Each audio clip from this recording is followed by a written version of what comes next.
porque propuse a Carmen que le invitase a una charla que pudiera ser interesante para la gente que estáis haciendo el doctorado o que empecéis el máster, ¿no?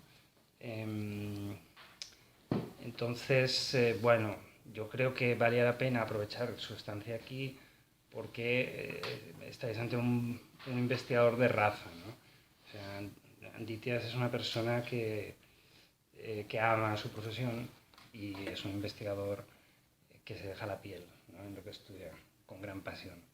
Y eso, que teóricamente es una premisa, pues resulta cada vez más difícil de encontrar, es la verdad. Anditias ha venido aquí a estudiar, entre otras cosas, la desobediencia civil, porque en Brasil sabéis que están en un contexto de recesión muy importante, una crisis aguda, y que es una crisis que no va a ser pasajera. Esa crisis se ha multiplicado ahora después de muchos años de crecimiento, ¿no? Entraron en recesión ya hace un par y ahora se ha multiplicado pues, con el problema del petróleo, por ejemplo, ¿no? Con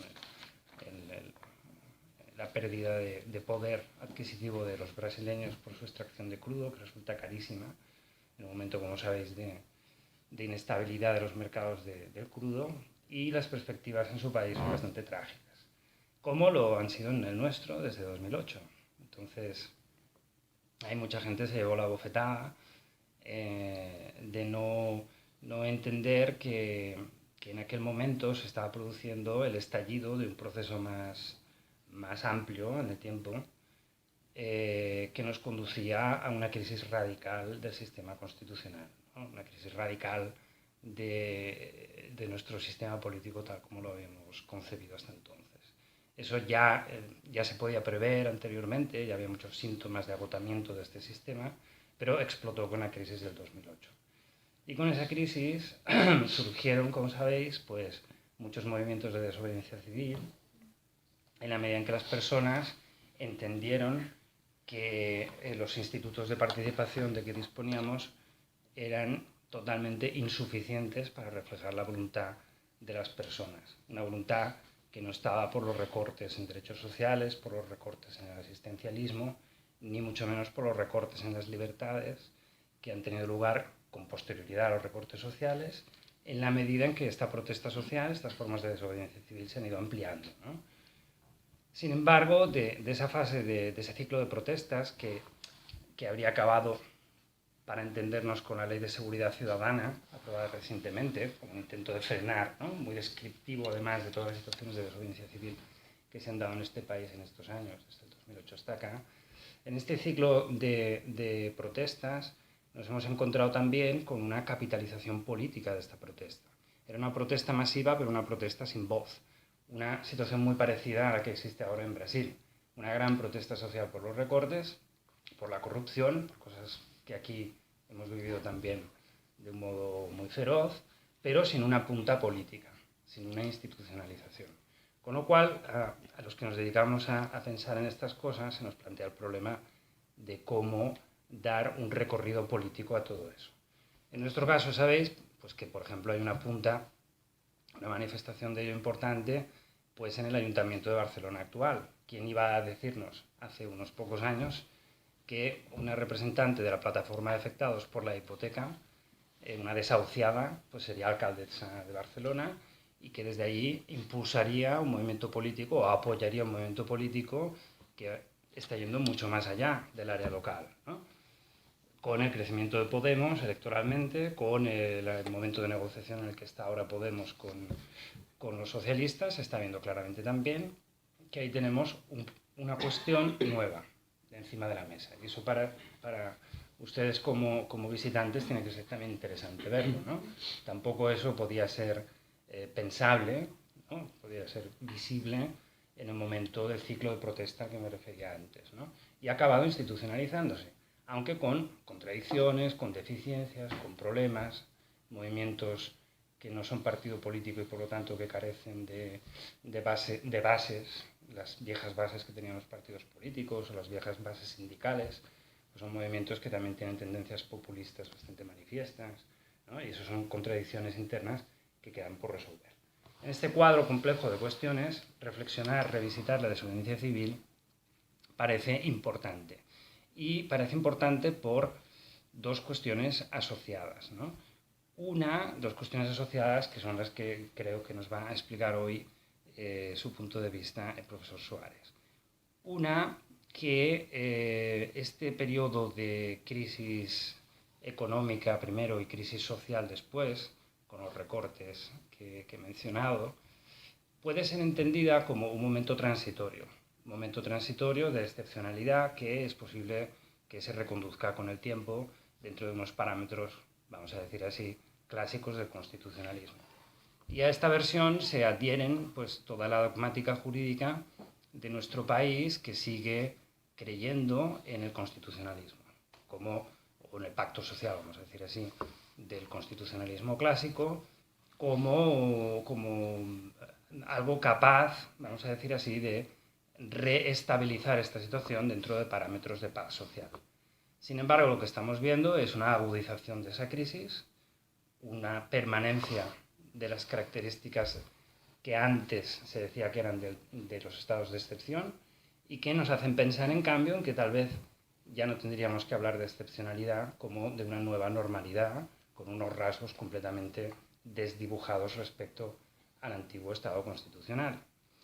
Si esa hipótesis es así, o sea, si no estaríamos ya ante un estado de excepción, sino ante una nueva normalidad distinta, entonces la segunda cuestión que nos tendríamos que plantear, ya se nos da la respuesta hoy el profesor Suárez, es qué alcance deberíamos dar en estas nuevas condiciones a la desobediencia civil.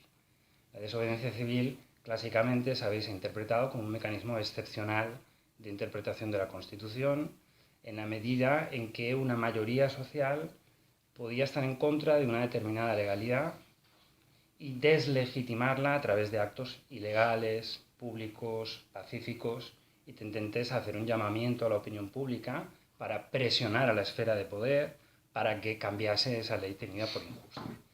Vale, esa sería la desobediencia civil clásica. Pero en estas condiciones nuevas en que nos encontramos, que ahora vamos a volver a ver en cuanto se forme gobierno en España, porque va a haber una nueva oleada de recortes sociales importantes, ya anunciados por Bruselas, y volveremos a ver también protestas generalizadas, seguramente. Tendremos que preguntarnos cómo hoy podemos interpretar esa desobediencia civil, si podemos dar un nuevo giro, un paso adelante en la estrategia del desobediente civil clásico, y en ese sentido, ¿en qué sentido? ¿No? Yo creo que tú propones ahí una estrategia defensiva, pero también una estrategia ofensiva, que tengo ganas de escuchar, ¿no? Y entonces, en ese sentido, el trabajo del profesor Anditias, aquí os he dejado algunos, sobre todo este primero que está aquí, para que echéis un vistazo, que es un libro que está traducido en Icaria, creo, ¿no? No, en una editorial colombiana. Una editorial colombiana. Ciclo del Hombre. Encontrar en castellano, pues gira un poco en torno a estas cuestiones, ¿no? Por un lado, la cuestión de la excepcionalidad política, que es uno de los temas que más ha tratado mi compañero estos últimos años, a propósito del viejo debate entre Kelsen, aquí veréis unos libros de Kelsen, el viejo jurista, ¿no? Que intentó edificar, ¿no?, una construcción jurídica para hallar a través del derecho, de la normativización de todos los actos del poder, vamos a decir así, un elemento que garantizase una cierta paz sociable, y su antagonista, Carl Schmitt, el clásico filósofo de la excepcionalidad política, que por lo contrario decía, no, esto no funciona en momentos de excepcionalidad, ¿no?, como los de la Alemania de entreguerras. O sea, la Alemania de entreguerras no puede exportar después del pacto ignominioso con el que se cerró la Primera Guerra Mundial, no puede exportar, no puede producir, está condenada al fracaso, a la humillación. En esas condiciones de excepción no se puede aplicar el orden constitucional normal, lo que se ha de tomar es una decisión, el decisionismo como elemento legitimador o fundante de lo político. Esa ha sido una línea de investigación de Anditias, y la otra línea ha sido, coherente con esta, ha sido tratar de fundamentar, creo que es el punto en el que te encuentras ahora, una manera distinta de entender la democracia, una manera radical de entender la democracia que pueda suponer una respuesta plausible al momento de excepción en que nos encontramos ahora. De excepción o de nueva normalidad, tendremos que aclararlo, Y ahí Anditi has hecho una lectura original de uno de los grandes clásicos del pensamiento contemporáneo, como es Walter Benjamin, y de George Agamben, que como sabéis ha tenido una difusión también en nuestro país muy relevante. Son filósofos radicales, ¿no? Y esta es la línea de trabajo, estas dos líneas de trabajo de Antitias, por lo menos que yo conozca, son las que han caracterizado su apasionante trabajo de los últimos años. Dicho lo cual, pues escucharemos todos con atención el punto en el que se encuentra tu reflexión. Me he ahorrado un montón de obras. O sea, la pasión se traduce en una inflación de obras monumental que a mí me asusta, ¿no? Y eso he traído 3 pedacitos porque no me cabían más, pero tiene este hombre muchas cosas más de las que he emocionado. ¿Vale? Muchas gracias, Antonio, por tu presentación. Yo voy a intentar hablar en portuñol porque mi castellano no es muy bueno, pero eso no es algo muy grave en Cataluña, ¿no? Pienso que no. La idea es exactamente partir de donde Antonio ha terminado su introducción. La idea de pensar la función de la desobediencia civil en un contexto que es de normalidad de la crisis o de crisis de la normalidad. Pero para eso hay una serie de presupuestos que tenemos que discutir. Como somos muy pocos, y eso no es un problema porque la calidad no se mide por cantidad, yo pienso que puedo hablar inicialmente de algunos temas y después podemos conversar, podemos dialogar, que eso que es tal vez lo más rico que un encuentro como este puede proporcionarnos, ¿no? La posibilidad de troca de ideas. Yo me encargo de colocar algunos presupuestos, algunas respuestas prévias para que possamos discutir después. La idea de desobediencia civil es una idea que ha sido trabajada, ha sido pensada en 2 tradiciones que no son las mismas, tienen relaciones importantes, pero no son sinónimas. La desobediencia civil ha sido pensada tanto por el liberalismo político cuanto por el constitucionalismo. No son la misma cosa liberalismo y constitucionalismo, pero lo que tienen en común, lo que los aparenta es lo que los pone como hermanos, el liberalismo y el constitucionalismo, es la idea de que son corrientes de pensamiento que tienen que ver con el poder constituido. Así que la desobediencia civil ha sido siempre pensada en el contexto de un Estado, de un derecho, de una política ya puestos, ya existentes. Por eso mismo, la desobediencia civil tiene la función en la teoría clásica, que hablaré un poquito después, tiene la función de agir como un mecanismo de autocorrección del sistema.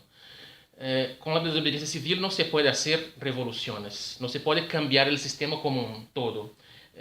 Hay una norma o una política gubernamental cualquiera que por algunas razones es importante, y con un movimiento de desobediencia civil puedo cambiar una política o una norma, pero no el sistema como un todo. En esto coincide el liberalismo y el constitucionalismo. Y es exactamente esta característica clásica de la desobediencia civil que me parece que debamos repensar, reconsiderar en nuestros días. Porque no es que tengamos una o dos o tres o algunas normas que no funcionan bien. No es que no tengamos políticas, sean cuales fueren, sociales, económicas, cualquiera, que no funcionen bien. La idea es que el sistema como un todo, el sistema en su interés, no puede más dar respuestas efectivas a las necesidades humanas más básicas. Así que si continuamos a percibir, si continuamos a utilizar, si continuamos a conceptualizar la desobediencia civil como un mecanismo excepcional, sí, pero un mecanismo de autocorrección del sistema, su utilidad va a ser nula, ninguna. Va a ser más un mecanismo de justificación retórica del sistema, como es la propia Constitución. Un mecanismo que está aquí para que se cambie algunas cosas, pero que la totalidad del sistema de reproducción y producción social continúan los mismos. La idea del trabajo que estoy realizando en esta estancia postdoctoral en la Universidad de Barcelona es pensar un nuevo ámbito, un nuevo espacio, una nueva significación para la desobediencia civil, considerando la idea no de poder constituído, pero de poder constituyente. Vou tentar depois, ao final de minha charla, fundamentar melhor esta ideia. Pero a desobediência civil hoje, para mim, a real desobediência civil, tem que ver com a criação de novas subjetividades políticas, tem que ver com um processo contínuo e radicalmente democrático. E quando digo radicalmente democrático, estou dizendo muito claramente, sem representação. Este é um tema que seria para um outro encontro, mas podemos discutir algo hoje. As democracias parlamentares, as democracias representativas são hoje um obstáculo efetivo para qualquer transformação social, para qualquer acto que seja efetivamente crítico em relação ao sistema de produção e reprodução social. Assim que não pode pensar em cambios, nem sequer reformas, em um contexto de democracia parlamentar. Isto é algo que podemos discutir, mas eu penso que o projeto de democracia representativa, de democracia indireta, se ha esgotado, assim como o projeto de Estado de Direito. Há um autor, eu não me recordo se é Rancière, sim. Eu penso que é Jacques Rancière, não, é Alain Badiou. Alain Badiou tem um texto muito interessante em que habla da ideia de emblema. Que é um emblema? Um emblema é um símbolo que se tornou imodificável. Um emblema é algo que não é criticável. Um emblema é algo como uma verdade evidente da física, da matemática. E em nossa área de estudos, a ideia de democracia representativa é um emblema, é um símbolo que não se pode questionar. Se te pones a questionar a democracia representativa, rapidamente vão a lerlo como uma espécie de terrorista do pensamento, como uma espécie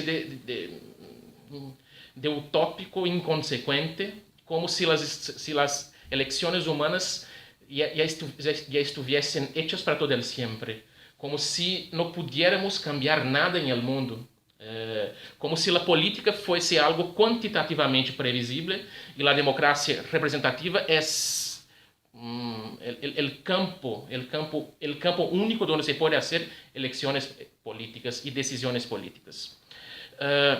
Eu vou retornar um pouco. A ideia é então compreender a desobediência civil como poder constituinte, como uma forma de expressão de um poder continuamente constituinte, e não como expressão de uma autocorrecção de um poder constituído. E quando hablemos de poder constituinte, claro, teremos que definir o que é isso, como se dá, o poder constituinte originário, o poder constituinte derivado, o poder desinstituinte, que é algo que temos que pensar também. Pero antes de esta fundamentação, lo interessante é pensar por que a desobediência civil não pode mais ser compreendida como um mecanismo de autocorrecção do sistema. A resposta, Antônio já la presentiu. A ideia de que vivemos em um estado de excepção que não é unicamente um estado de excepção, é mais que isso, é um estado de excepção econômico e é um estado de excepção permanente. Este estado de excepção não é algo que vá a desaparecer. É um novo paradigma de governo, é uma nova governamentalidade, é uma nova maneira de relacionar o sujeito e o objeto do poder. Vivimos claramente em uma época que podemos chamar de pós-democrática, em que as formas da democracia, os rituales da democracia, como, por exemplo, o mais importante deles e o mais falso deles, que são as eleições, porque não há nada menos democrático que eleições. Né? Eleições são procedimentos aristocráticos. Se vamos a ler os gregos, quando pensam em democracia, não quando realizam, porque não realizam, pero cuando algunos de ellos piensan que es una democracia, es un régimen rebelde, porque no se fundamenta en ningún título previo, no se fundamenta en ningún título racial o económico o político, cualquier que sea. La idea es tomar todos como radicalmente iguales. En ese sentido es imposible elegir cuál de nosotros es lo mejor. En ese sentido es imposible elegir. Así que el sorteo, por ejemplo, es mucho más democrático, radicalmente hablando, do que elecciones. Pero después vamos a hablar de eso. La idea de estado de excepción económico nace de dos... essa nova governamentalidade surge de dois esgotamentos, né, esgotamentos de dois projetos muito claros. O projeto político do liberalismo, que está agotado hoje em dia, a ideia de que podemos efetivamente repartir a liberdade de forma igualitária, que é retoricamente o projeto do liberalismo, se ha mostrado tanto en teoría como en la práctica como algo que no se puede hacer. Y por otro lado, hay un agotamiento del proyecto económico socialdemócrata. La idea de que podemos, mediante fórmulas, mediante rituales, mediante estructuras internas al sistema capitalista, podemos acceder a una igualdad más o menos real. También se mostró algo absolutamente impossível. De um lado, o agotamento do projeto político do liberalismo, de outro lado, o agotamento do projeto econômico social-demócrata, vão a criar as condições básicas, as condições fundamentais para um estado de excepção econômico. E uma das únicas maneiras de resistir contra o estado de excepção econômico, que não é passageiro, é uma nova governamentalidade, es, en mi visión, en mi investigación, reconfigurar la desobediencia civil como una manifestación del poder constituyente de una multitud de sujetos sociales, de una multitud de subjetividades que van a funcionar como un proceso continuo de fundación de una democracia radical. Pero para llegar a hacer este planteamiento, tengo que discutir rápidamente tres cosas, né? O que es la desobediencia civil, conceptualizar la desobediencia civil clásicamente, hablar un poquito de algunos autores, percibir cuán limitada para nuestros días es la idea clásica de desobediencia civil. Este es el primer punto, la primera parte de lo que voy a hablar con vosotros. La segunda, en un segundo momento, verificar si realmente estamos viviendo en un estado de excepción o si es una nueva normalidad, como ha dicho Antonio. ¿Qué es eso, el estado de excepción? Si es que estamos viviendo en el estado de excepción como aquel que ha sido descrito por Carl Schmitt ou por Agamben, que é esta conjuntura político, econômico, cultural e social que eu chamo de estado de excepção, quão válido é este conceito, quão operativo pode ser. Um terceiro momento é discutir a relação entre poder constituído e poder constituyente e poder desinstituyente, e fazer uma crítica de como nós, os juristas, entendemos esses términos, despotencializamos estes términos, especialmente a ideia de poder constituyente. E assim, depois desses três momentos, penso que vamos a poder compreender a proposta, não sei se aceitar, mas ao menos compreender a ideia de uma desobediência civil como manifestação de um poder constituyente permanente. Así que para empezar esta primera parte, los conceptos de desobediencia civil, hay algo muy básico, hay algo muy obvio, y como todo que es muy básico y muy obvio, nos escapa a veces, ¿no?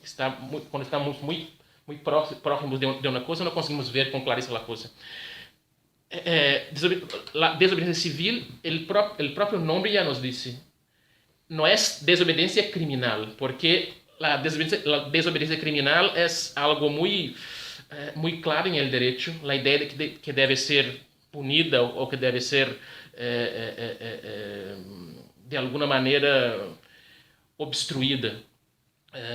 La desobediencia civil tiene que ver tiene que ver con la desobediencia del ciudadano que viene de cives, ¿no? Y nos trae así la idea de colectividad.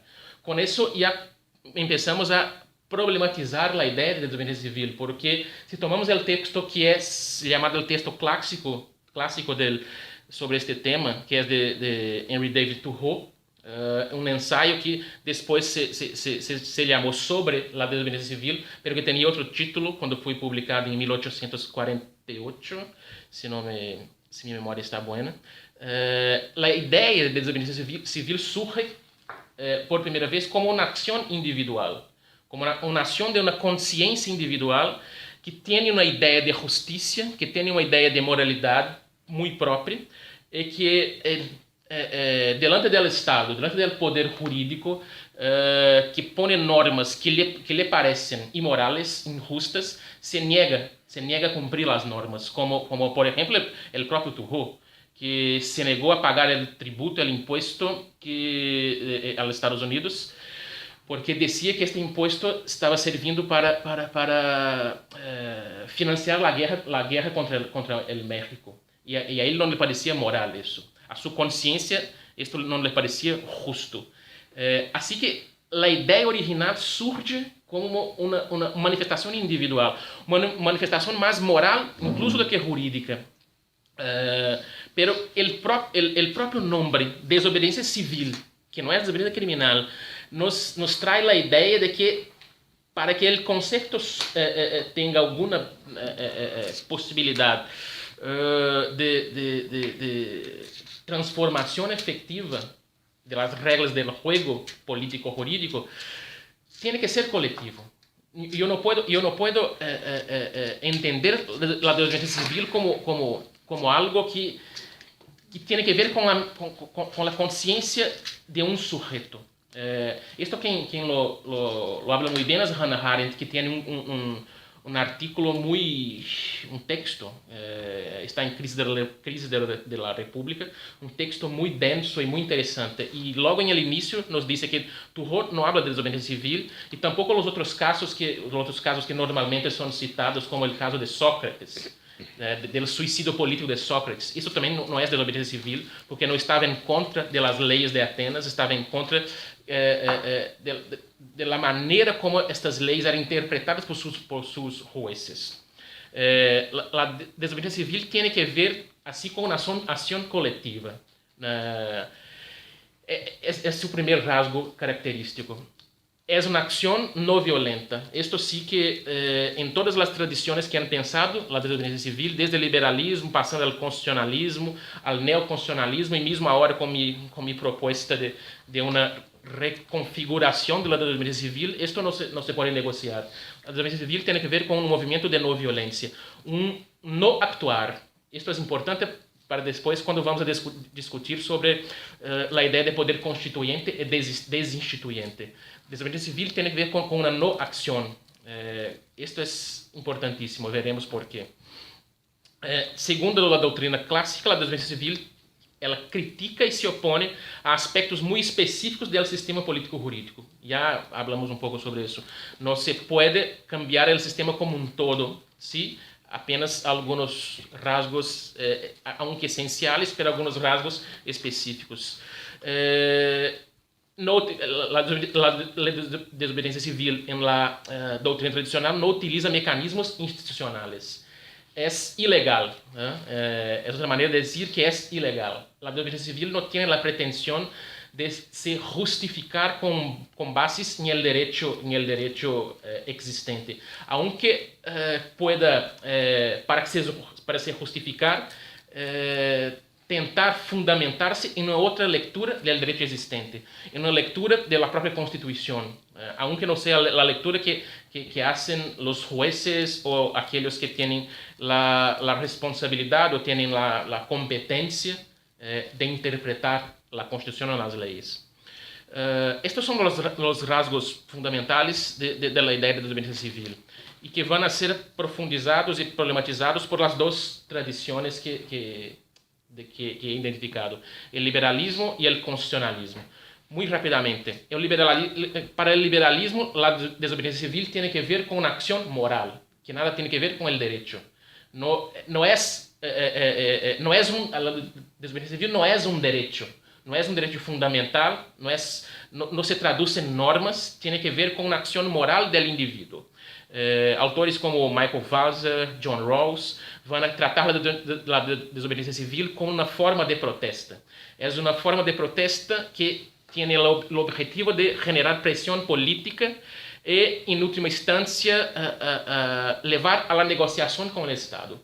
Es mucho más una práctica moral y política que tiene que ver con la necesidad de hacer presión, de hacer visible una parte de la sociedad por medio de la cual se va a conseguir, se va a lograr de alguna manera la transformación de unas normas, la transformación de unas políticas. Así que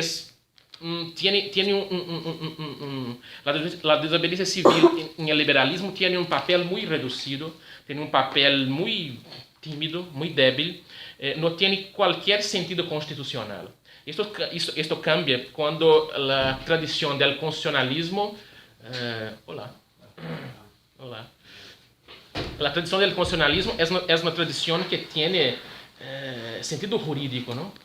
Que va a partir de una idea básica, que la desobediencia civil es un derecho, o que está relacionada a un derecho.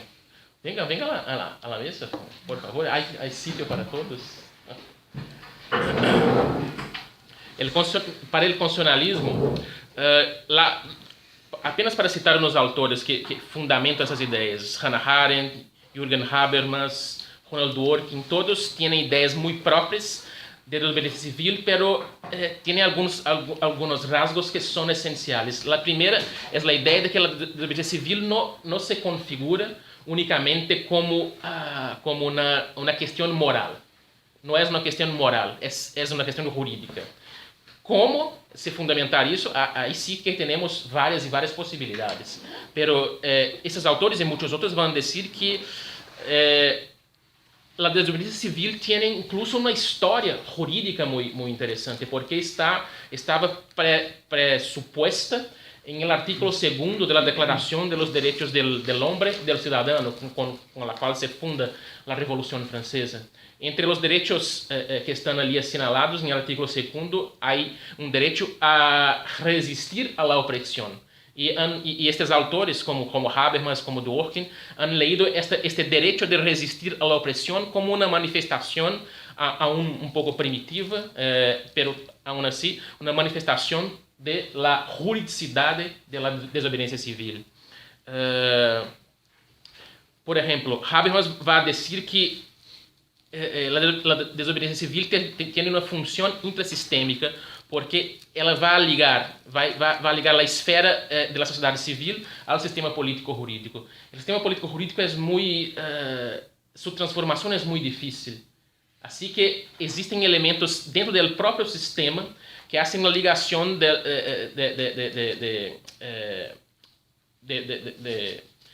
ideia de política e de direito com as ideias, com as pretensões, com as vontades que conformam a esfera muito mutável, muito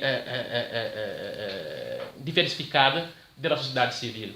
Um desses mecanismos é exatamente a desobediência civil, que não é exatamente um direito, mas atua juridicamente, atua para manter vivo o sistema do direito, atua para manter operante o sistema do direito. Outros autores como Ronald Dworkin y el profesor Esteves Araújo aquí de Barcelona, que es el medio, ¿cómo se llama esto? El responsable de tu estancia aquí. Pero hay un nombre específico que no me acuerdo más. Supervisor, sí, es esto. Que es el supervisor de mi postdoctorado y que tiene un trabajo muy interesante sobre desobediencia civil. En la línea de Dworkin, entiende la desobediencia civil como un mecanismo de interpretación popular de la Constitución.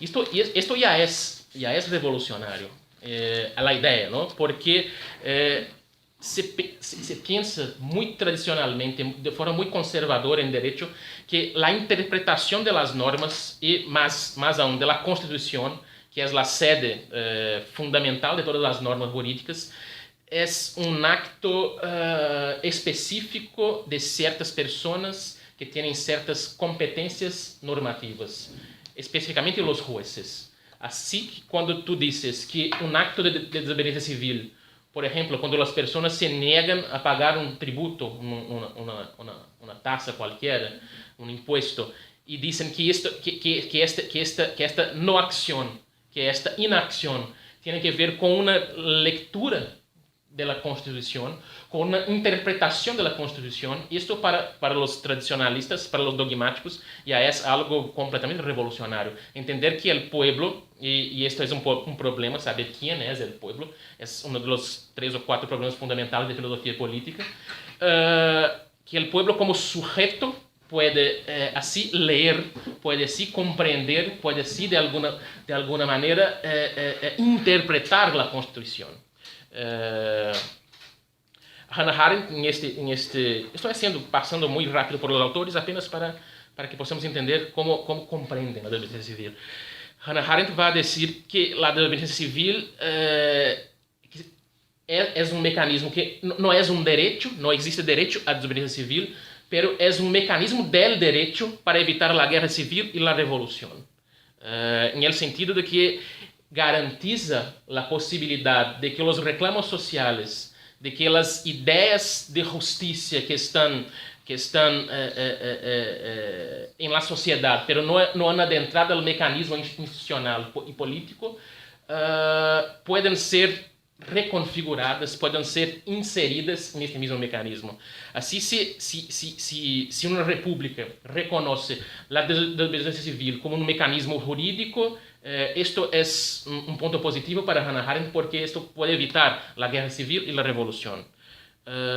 Hay un autor alemán, más desconocido, que se llama Dreyer, diz que la desobediencia civil no es un derecho fundamental, sino una forma de ejercer un derecho fundamental. Y se hace mediante una operación de ponderación, ¿no? Esto es para los constitucionalistas es muy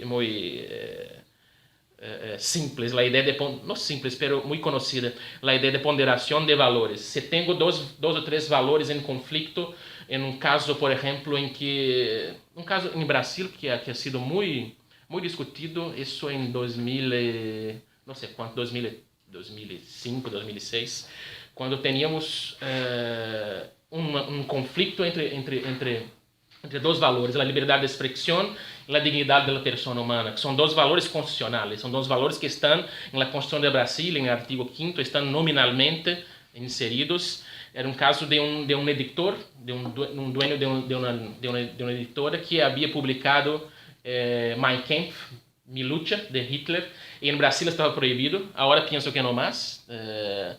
E não havia edições, e o homem era um neonazi, e por gusto publicou o livro, e se distribuiu por todo o país, e foi denunciado por la Fiscalía General, e chegou até o Supremo Tribunal Federal Brasileño, e a argumentação da defesa era óbvia, liberdade de expressão. Por outro lado, a Fiscalía decía que o livro mesmo, que as ideias mesmas que estão no livro, que por um lado é péssimo, é ridículo filosoficamente, pero se proíbe algo se torna interessante, ¿no? A mim me gostaria muito que proibissem meus livros todos, porque se venderiam muito. Pero por outro lado, as ideias que estão no livro seriam ofensivas, atentatórias à própria ideia de dignidade da pessoa humana. Assim que este é um conflito, e como os constitucionalistas tentam resolver isso ponderando, tentam resolver esses conflitos entre liberdade, igualdade, propriedade e liberdade, não destruindo um valor, pero em um caso concreto determinando a limitação de um valor para que outro, que em aquele